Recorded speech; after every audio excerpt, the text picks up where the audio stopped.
Hello everyone, সবাই কেমন আছে? আশা করি সবাই ভালো আছে। তো এই টিউটোরিয়ালটি হচ্ছে মার্কেসিস রাউটারের পাসওয়ার্ড কীভাবে চেঞ্জ করবেন। অনেক ক্ষেত্রে দেখা যাচ্ছে যে ইউজার বেশি হয়ে গেছে, পাসওয়ার্ডটা চেঞ্জ করবেন।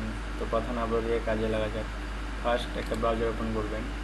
ওপেন করার পর অ্যাড্রেস বারে রাউটারের হোম অ্যাড্রেসটা দেবেন। হোম অ্যাড্রেসটা হচ্ছে 192.168.1.1।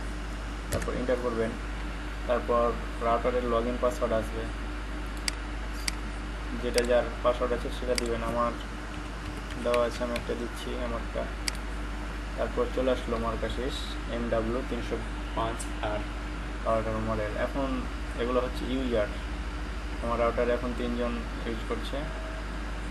তো পাসওয়ার্ড চেঞ্জ করবো কীভাবে দেখবেন। এখানে 3টা অপশান আছে: ডিভাইস ম্যানেজমেন্ট, নেটওয়ার্ক, ওয়্যারলেস। তো আমরা ওয়্যারলেসে যাচ্ছি। তারপর SSD, আমার রাউটারের নাম দেখতে পাচ্ছেন।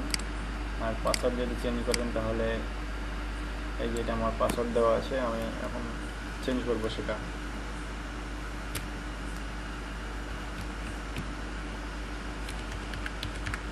এটা দিলাম, সেভ।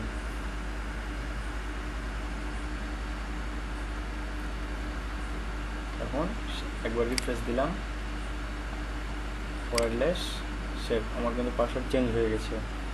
আর এই যে আমার 2টা ইউজার, এখন 3টা ইউজার এখন একটা হয়ে গেছে।